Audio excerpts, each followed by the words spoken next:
Ladies and gentlemen, welcome back to a brand new episode of No ID Podcast. It's I, your host, Jerome Davis, formerly known as Jerome Davis. But right here, I have a creative actor, comedian, content creator. This guy is really next up, coming up into the comedy game. If you haven't seen him, you will now, but we've seen him all across the internet. Some of y'all know him as Sherman, aka Herman from the Country Wayne skits. Dontee Ray, the man, the GOAT, the legend himself. Hey, that's a hell of an introduction. I appreciate that. Hey, I almost had to start looking around. Like, what are you talking about? Thank you, though. I'm humble. How you doing, brother? I'm great, bro. I really appreciate you giving me the opportunity to do this interview, man. And I'm blessed to pick your brain for a little bit, and I'm blessed whatever time we get together. Absolutely, man. Yeah, it's my honor, man. It's my honor. Excuse my background. I thought I had one, but you can check these blinds out. Man, I got my mama's karaoke right here in the background. Yeah, that's all good. Yeah. We just got these blinds. We just put down the sheets last week, so we coming up as a family. Right. So, question I want to know is, who is Dontee Ray? How did you get your start in comedy, and how has it been since you started? Yeah, man. A great question. Who is Dontee Ray, man? I like to say I'm a northern guy with some southern gentleman qualities. I'm originally from Pontiac, Michigan. That's where I was born, and I'm gonna say mostly raised. But I moved to Georgia in 19. I finished high school here in Georgia. So man, I'm a hardworking guy, man, who just like to look at life and like to have fun, like to look at life and make comments about it. One of the things I stand by is, trying to make sure that I'm treating everybody right, trying to enjoy the moment, trying to be present in the moment, and because I realize, life is precious, so I try to look at all things positive in life. Been doing stand up for about 20 years, 15 to 20 years. There was a break in there, about like a 6-year break where I wasn't doing as much. I wasn't as focused on it. So I actually started off doing improv comedy, and I worked with the Black Top Improv Group, which is at one point in the late 90s, mid 2000s, up until the mid 2000s, we were the only all black improv troupe in the nation. So it comprises of 6 stand-up comedians, guys. They've gone on to do other things as well, but we still perform once in a while. Got my man Swift, got C Dog, Sean Larkin, who wrote on the Neighborhood was Said the Entertainer. Pat Brown, she currently tours with Tracy Morgan. Swift, he got a movie out called Generational Gap, Lab Love. He toured with Courtney, not Courtney, but what's my man name from Chicago? God, he played Black Jesus. Oh, Slink Johnson. No, yeah, Corey Holcomb. Corey Holcomb. Yeah, Corey Holcomb. Yeah. So it's a wealth of talent comprising this group. So I've done that, and that's spun off into stand-up comedy. So I started with improv. We used to perform at Uptown Comedy Corner here in Atlanta, and used to perform on open mic night. So the improv will go first, then the open mic.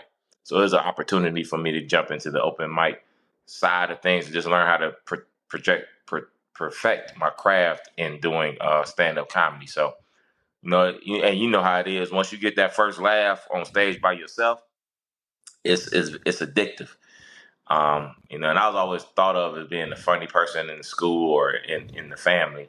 And people, I was like a lot of comedians, they say you should try to do it. I just never knew the avenue. And then once I found the avenue, I started doing comedy, man, and never looked back.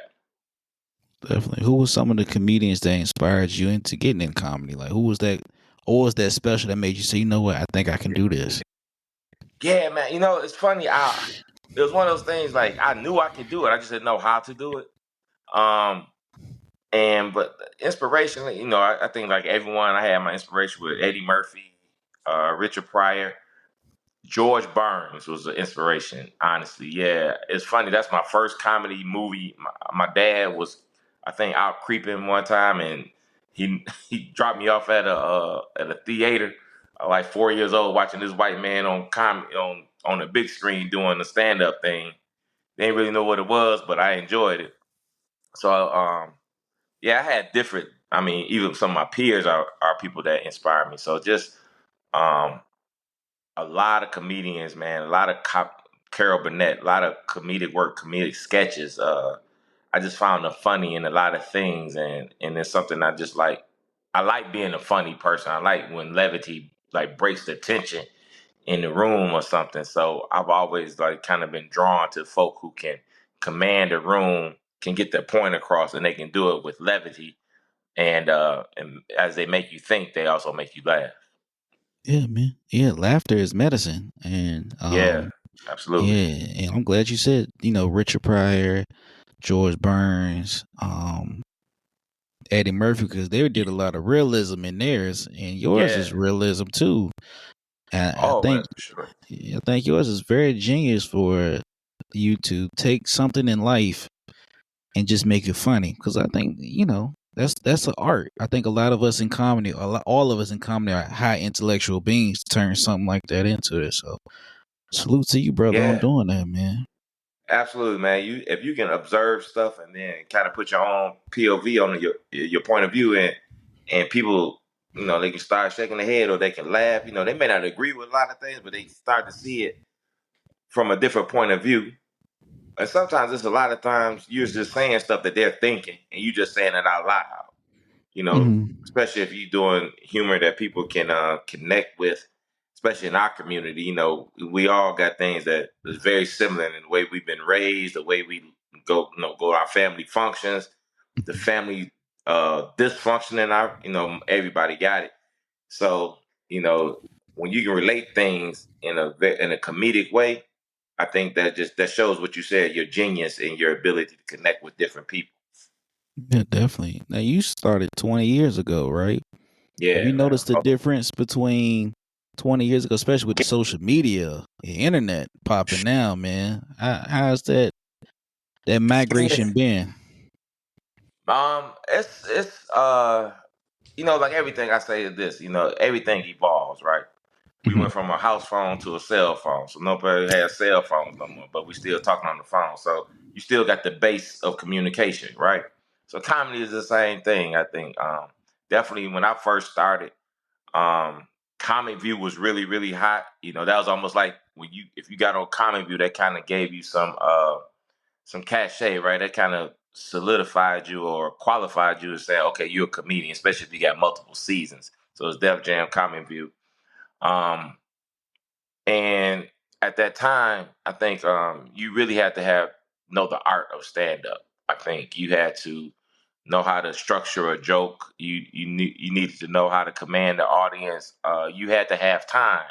You couldn't be a person who attracted a audience one way, but then when it was time to hit that stage, you couldn't hold them because you didn't have the time or the material to have a show really.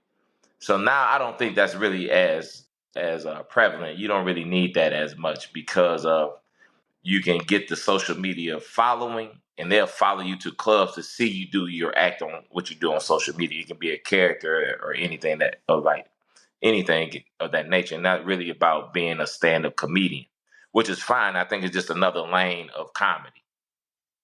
So that's the biggest difference. I think you don't have to be as structured or technical with joke telling as you once did to get on. And it's to me now it's harder and it's easier to start playing these comedy clubs and these arenas because I'm seeing, if you get the following on social media, that kind of catapults you to a level where these comedy club owners will start booking you because you fill seats, and that's what it's all about. Then you get on these tours where these multiple comedians and you're helping fill the seats, and that's what it's all about. So I think that's the biggest difference in 20 years ago till now. Yeah, it is. Like you see, well, you hear about it online, the beef between stand-up comedians and Instagram comedians. But really, Yeah. I think it's the dumbest thing ever because we're doing the same thing. They acting out what we're saying. What we're saying, they Yeah. acting out. Yeah, I think it's so stupid. I know, man. It's like, yeah, how you beefing over in comedy, bro? It's like that's crazy. I mean, they trying to turn comedy to hip hop. Like we so now you got comedy. You doing joke diss. You ain't doing no diss record. You got a diss joke or something. It's silly. I know this. No, I ain't gonna say that. Never mind.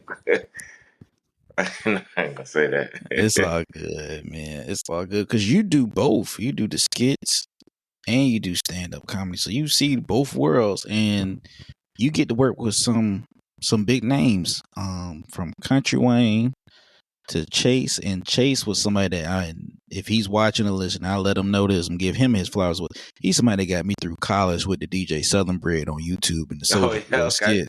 Yeah, he got me through. But Yeah. you with the Sherman character on Country Wayne is by far your skits is what I look for, from wearing the the white Tic Lemon Tac pepper shoes, steppers. Lemon pepper the steppers. Yeah. steppers, the hat, the glasses, man. And then I see you on the stage, man. You got like the stage presence. I see your attire and everything. So it's like you just two different characters, and that's a salute, man. Is there like any?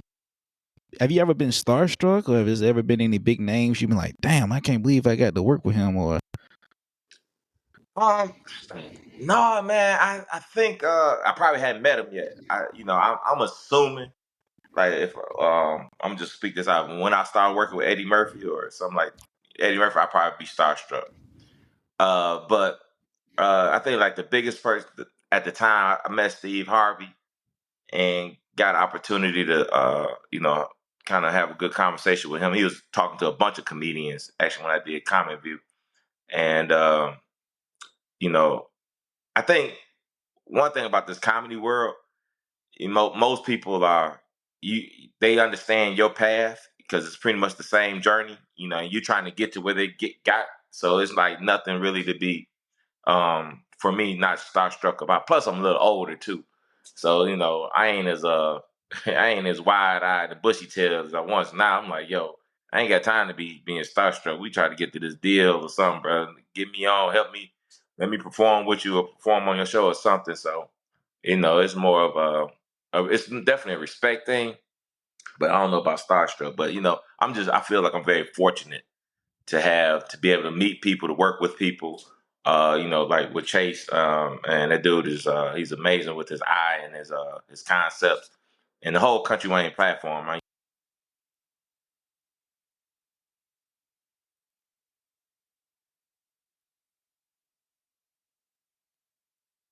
can't hear you.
I can hear you. Oh man, my bad, bro. You okay, man? Bill collector. This ain't live, is it? Nah, this ain't live. Oh, I'm gonna get. I got my okay. homeboy just hit me up. He gonna chop it up for us. Okay, cool, cool. Yeah, man. So whatever I was talking about, that's what I meant. Shit. I don't know what the hell I was talking about. I'm dead ass about that, bro. And yeah, I stand on that. I'm standing on business. Yeah, I stand on business. But yeah, it's been good. Oh, I was talking about the Country Wayne platform, man. So it's been a Mhm. blessing, man. It's really, it's something I just recently came into too. So probably about 6 months ago. But your character just really stands out with the skits, man, because it reminds me. I don't know how it is where you at, but here my grandfather was the Sherman character. So, Yeah, so yeah, man, yeah, that's man. what I hear a lot. And it's like, somebody's uncle. Everybody got this type of person in their family. Um, Definitely, and you just take it from some. I've seen it too. Like I got uncles and daddies. My daddy's was like that. So stuff I can relate to. definitely, man. Now being 20 years in the game, a lot of people look at you more like a OG, offering game, or a vet. Is there like any younger comedians that actually come to you for advice, or they say, "Hey, Mr. Ray, I want to get mentored by you, or can you take me if you want?" Have you ever had that? And if you did, how did Yeah. that work? But no, they don't call me Mr. Ray. But like shit, I'm old. I ain't like that old. I don't think. Uh, you know what it is, man. I offer too. It's like if I see the young comedians out here, and Atlanta is a good place because it's a lot of comedians here, man. Young cats that's coming up trying to do their thing. But some comedians are like Raheem Holt, a young brother down here, man. He's really making some moves. Uh, who man, it's just a lot, bro. Cat named K Striggs. If we out or something, I see something that I can help them with. I try to, but more or less, bro. I think comedy is also just it's an individual sport too, right? You kind of learn from people who've already been there, but that's if you want. That's if you want to learn. A lot of times it's this type of medium that you got to kind of bump your head in and really understand, the trials and tribulations, the ins and outs of it, the nuances of how to conduct yourself business wise, how to conduct yourself on stage and off stage.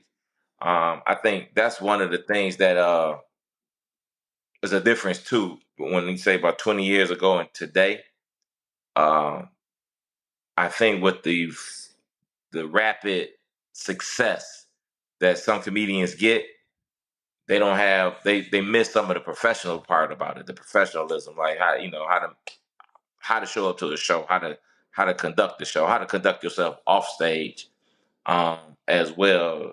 And that was something I was able to learn, like from a Bruce and a Don DC Curry, and watching those cats, how what they did during the show and after a show.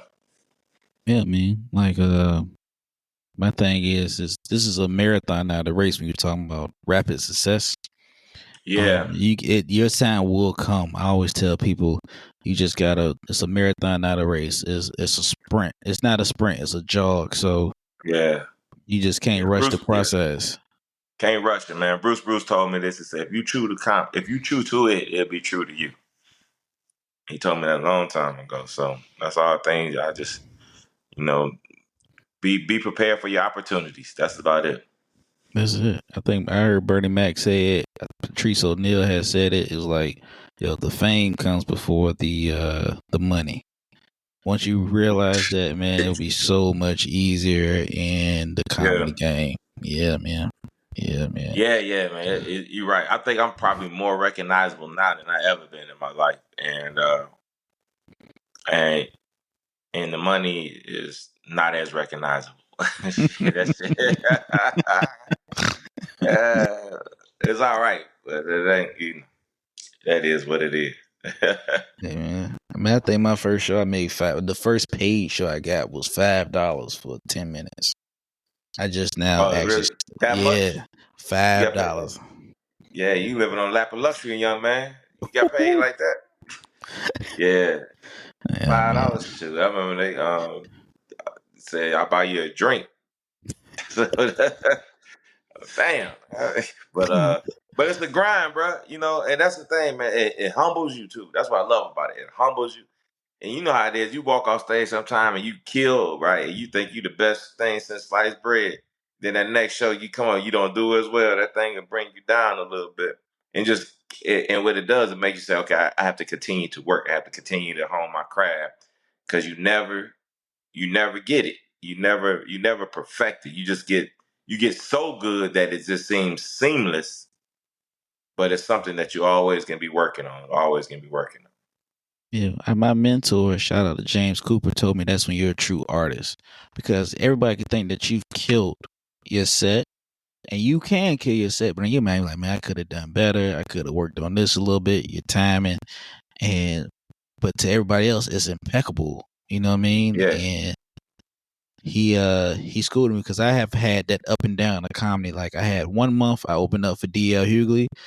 2 weeks Okay. later, I was performing at a bar with a crowd of 7 people, and 6 of Yeah. us was comedians. You know what I mean? So Tell me about it. No, like tonight, I had opportunity to do an interview on CNN, and they wanted to talk to me about the rise of the Sherman character, and they're gonna do it right before they start talking about what's going on in Israel and stuff. They had me like a special, but I said no, I can't do that because I'm doing Jerome's podcast.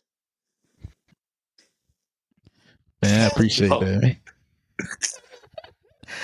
so I understand the highs and lows of this shit. Man, I'm doing Jerome's podcast as he talked to me from his mama's living room. you still got JC Penny blinds up in the background. I got my mama karaoke in the background. He But said yeah, JC Penny blind. yo, for a real talk, these ain't even real blinds. These them damn what they call temporary shit. Where you go? I'm right here. I don't know Yo. I don't know nothing about blinds, man. I've been, Yeah, you know, rent free over here, man. The I comedy feel is, you, bro. yeah. Yeah. So yeah, So let me man. ask you this. I know you asked all the questions. So what got you into comedy? Stand up. I have no idea. Okay. One day, it was New Year's Eve of 2018. Mm-hmm. Me and this girl were going to go see Godfrey perform at the Okay. Virginia Beach Funny Bone. And it was like, yeah, they got comedy school. So I remember just sitting there waiting for my date to come out the bathroom. I'm looking like, should I do it? And Godfrey walked past and said, yeah, you should do it. And from the first class, my dad went with me with the first class. I was scared. Yeah. 6 weeks of that. And I just hit the ground running. And that was it. Like the only reason I have the podcast, if you want to be asked about that one, I had a terrible show. I bombed so bad. I said, you know what? I'm gonna pivot to something else. Pivot. I heard that. Yeah. Ain't nothing wrong with pivot. I'm gonna pivot to But something. So you just like forget it. I'm just gonna be an interviewer, a podcaster. yeah. That must have been a One of pretty my bad show. oh my god, man, this lady. I've shared it. This lady wrote for 3 weeks. I would go to this open mic at a bar for 3 weeks straight. She roasted me, and I would ignore her because it was a church crowd. Okay. Didn't say nothing. That third week, man, I said her legs look like 2 rolled up sleeping bags dipped in marshmallow juice. They cut the lights off on me, cut the music on. I had to apologize to the host. I was like, okay. But Wow. a month later, one of the guys that was at the show, I interviewed him, Lionel Harris, and he was like, bro, you need to get back out there. I've had bad shows too. And you had to do what you had to do because that lady was heckling. So Yeah. I got back up there, and then COVID started, and that Gotcha. was the lockdown. So I had, I don't know about you, but we got forced into Zoom comedy, and that was rough. Yeah. Oh yeah. I did one. No, I did one Zoom comedy show. Horrible. And I did like a game or something. I think it was a Coco Brown. Me, Coco Brown, and my man out of Houston. I can't think of his name. I can't remember nobody's name. But yeah, I hated that, man. But lucky Atlanta stayed open pretty much. I think we shut down for like about 4 or 5 hours during COVID. Then we was we was like, shit, we back out here. And they just turn your head when you cough. Shit, let's party. And and that's what we did, man. So we was able to have a comedy club, so we didn't slow down as much. We had protocol, which wasn't nothing, obviously. you know, you got you be spraying and stuff, had a mask on. That's still we out here doing it. We was shut down, man. I did 17 or 18. I kept count because I downloaded the app to do it. Zoom shows. Wow. And yeah. Talk about thinking you bombing. Yeah. Yeah, that's what that it's hard to do comedy. You can't hear that instant feedback. I'd rather hear boos than nothing. Shoot. But damn. Definitely. Yeah. Yo, you say you performed at Virginia House, the Virginia Beach what's Funny it called? Bone. The Funny Bone in Virginia Beach. Okay. What's that? No, I wasn't there. There's another comedy. Was it a comedy house in Virginia Beach too? Virginia Beach House of Comedy. It's gone now. That's gone. Yeah. I've been there a couple of times. Yeah. Okay, that's what's up, man. Yeah, it's only 2 comedy clubs here, man. It's Funny Bone and Kazi's, and after that, man, you gotta go up north. So Okay. yeah, Yeah, man. ain't been to be in a minute. You ain't missing much. You ain't missing much. Okay. You ain't missing much, man. Yeah, we're gonna get that CNN interview next though, but you ain't missing much, bro. Okay. Yeah. For sure. Before we close out the interview, is there any advice, any jewels that you want to give to anybody that's looking to follow into your footstep or get inspired by you by watching your clips online and seeing your profile? Yeah, absolutely, man. I would say if you're thinking about getting into comedy or becoming any entertainer, I definitely and humbly tell you don't do it. That's my advice because I ain't got mine yet, and I don't need no more people out here trying to get it and mess around, jump and leapfrog me. That I'm gonna be pissed at you. Nah, I just I think honestly, man, life is too short not to dream big. Dream big. Go after it. Go after it. If you got the support of your family and friends and family, all well. But even if you don't, if it's the thing that's keeping you up at night, if this is the first thing you wake up and that's what you're thinking about, it's your passion. You know, let and you scared to do it, whatever. Let fear be the motivator that you do it. Whatever it is, just especially doing stand up, just try it. Get on stage that one time, and regardless of how you do, I'm sure you're gonna fall in love with it if you want to be a stand up comedian. Because it's something about that microphone, that stage, and being in front of those people and being and just opening up yourself to those folks. I think it's a drug you can't match nowhere else. It's a high you can't match anywhere else. But I would definitely say, be true to yourself. In everything that you do, be true to yourself and go for it 100%. Don't put one foot in and have other foot tap dancing somewhere else. If you're gonna do it, especially if you're young, jump in at full throttle. Don't stop. Yeah, man. I say do it when you got a hairline because I'm losing mine. Oh yeah, man. How old are you, bro? 34. Oh, at least you got to the 30s. I lost mine at 25, bro. Mine was looking just like that. Nah, they ain't looking at it. Wasn't looking at George Jefferson like that. But I was in a wedding and they had an aerial shot. Mm-hmm. Oh man, my stuff was looking like wait, I was missing all this right here. It's just thin. I said, oh no, I gotta cut it. But I know it was a girl I was dating. And this before cell phones. We just had nothing but pagers, beepers and stuff. And I used to be paging her when I was dating her. And she'd take forever to call back. And I used to be like, man, where is this motherfucker? Where is this? So I be doing this shit. This shit, chick made me rub all my goddamn hair out. So now I've been bald for almost 20 years now. Man, I started losing my shit at 16, man. I don't know what happened. And you say you 34? 34. Yeah. Bro, go ahead and think about shaving it off, bro. Nah, man, you know what? You look at my age. That's what you look grown. You look real grown. I'm gonna let this. It's cool. I can take the joke because I got a whole bit about me. My barber spraying Beijing on the head one day. So I was like, yeah. But it's all good, man. Yeah, man. Yeah, bro. Do you? Hey, it's a signature move right now. So run with it.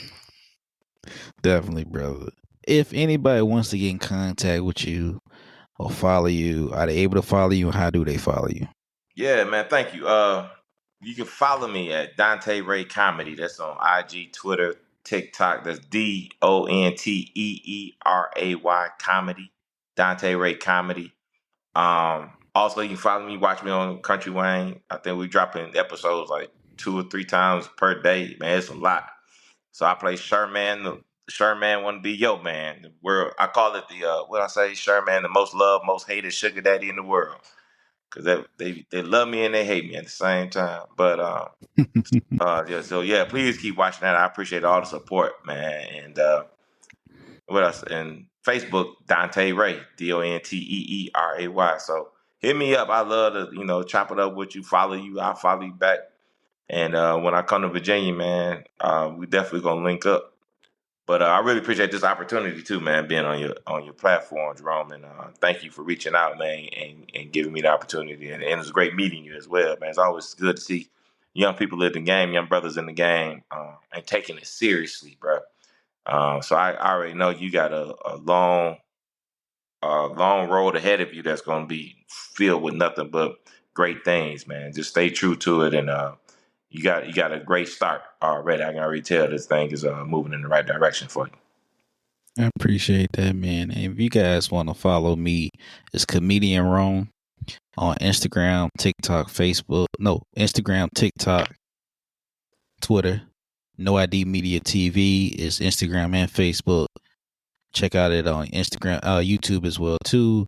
Make sure you like, share, comment, subscribe, rate, tell a friend. Hit that link in the bio. We have upgraded the website a lot compared to before, so it's a little bit easier for y'all to just click the link and just get directly to it. But keep supporting this content. Keep supporting Dontee Ray. Watch the skits.